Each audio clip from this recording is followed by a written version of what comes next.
Hello and welcome to today's video. We're going to cover LTA previews a bit more. We're going to go over the teams as you see on the screen. We have the 8 teams listed and the stats that I utilized for my power rankings to just give you a little bit of insight on how this all looks. So, win rate, kills divided by deaths, goal difference per minute, kill death differential, tower differential, first blood percentage, first turret percentage, feat of strength percentage, Drake's percentage, void grubs per game, herald percentage, and baron percentage. Now, when we took all these numbers and we combined them, this is the order that ended up happening, which is interesting that the 4 LTA North teams ranked higher than all 4 of the LTA South teams. And you may say, well, what does that mean here? How did that happen? Because theoretically, you would like to think the LTA South first seed would have been dominant enough, or there would have been a team that was dominant enough in LTA South to be more, statistically have a case to be very competitive with an LTA North 1 or 2 seed, just on paper because of, you know, they're just that good relative to the region. Now, there's either two ways to look at this, and I said this yesterday. Either one, LTA South is very competitive, and therefore the stats indicate that because it was so competitive and so many teams are so good that the stats were scuffed, that we couldn't get a team that was all that dominant. I mean, hell, 1 through 6 are just that good. Or 1 through 6 are competitive because 1 through 4 are just not that good. There is no dominance here. Because when we look at this, okay, win rate, whatever. You see Pain Gaming went 5-5 but got out in 10 games. Leviton, not much better, right? And then win rate wise, the LTA North teams are stronger. 100 Thieves, 83% win rate. Kill death differential.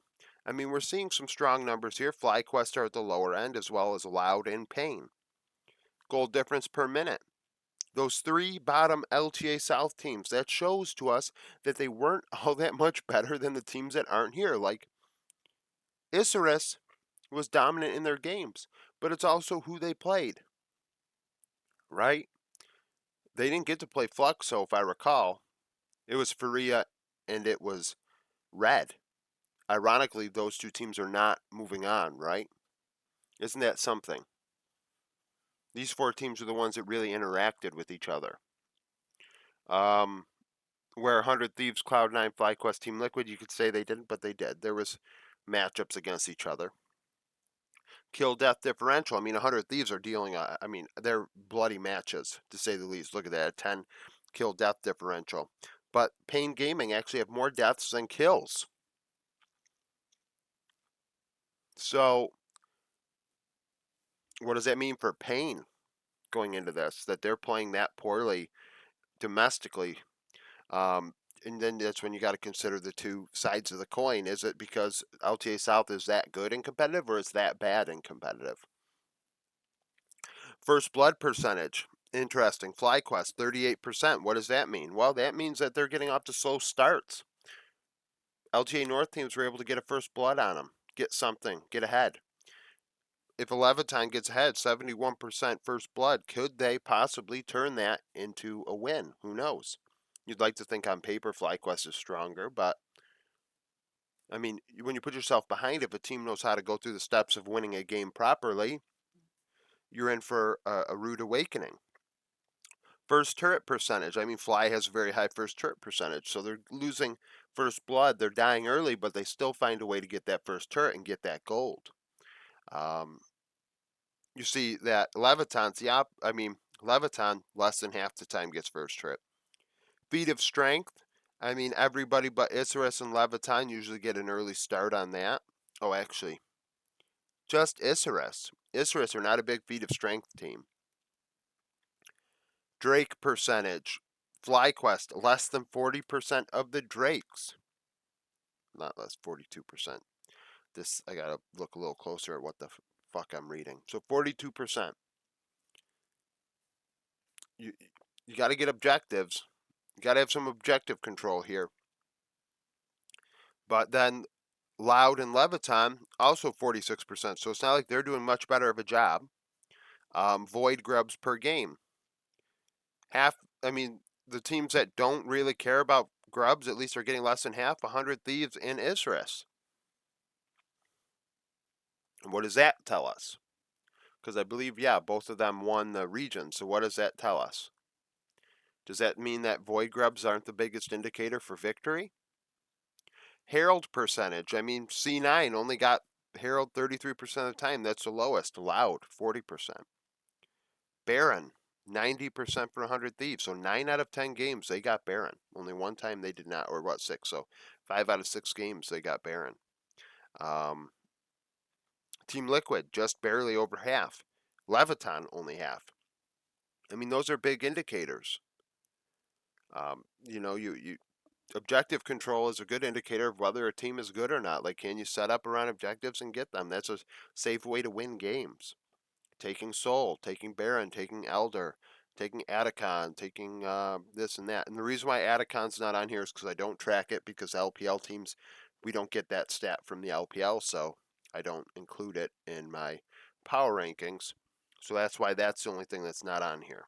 GameOfLegend.gg, by the way, GOL.gg, that's where all these stats can be found. I take them, I put them into a concise little spreadsheet here, a little table, if you will, and we discuss what the numbers might mean. So here, it's just really interesting. Like, a lot of people think LTA North is going to sweep LTA South. I don't think that's going to be the case.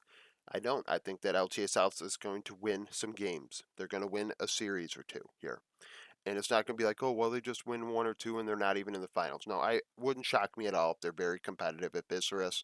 Um, or even Loud go on a run, because Loud have shown in the past that they can be good in a playoff format time and time again. Payne did it last season for a split, but outside of Cheaton, they're struggling. Um, you know, it's definitely something like I look at this table here, and it just the objective control is problematic. For a team like Leviton, it's problematic. For a team like FlyQuest, it's problematic. Um, you want Drakes. Drakes are a safe way to win games. Loud, don't take Drakes, like I said. Void Grubs. Isris and 100 Thieves are not taking them, but they won, so maybe Void Grubs are not the best indicator for success right now. I mean, Baron, 90% for 100 Thieves. I mean, that's a pretty good indicator. I mean, it's probably 80, 5 out of 6 would be 88%, 87.5, right? No, 83%. I don't know why I went to 0.9. Let me look at my one. Yeah, I put 0.9 in here, but I don't think it should have been 0.9. Watch, we're doing this live right now. I'm trying to go on Game of Legends, see where maybe I went wrong on my own damn sheet here.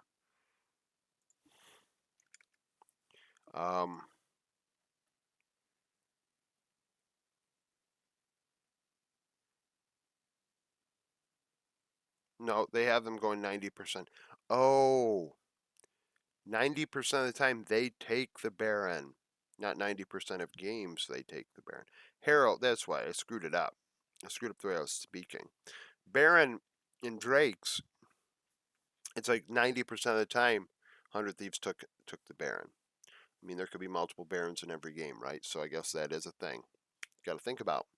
So there are probably 10 Barons across 6 games taken. They took 9 of 10.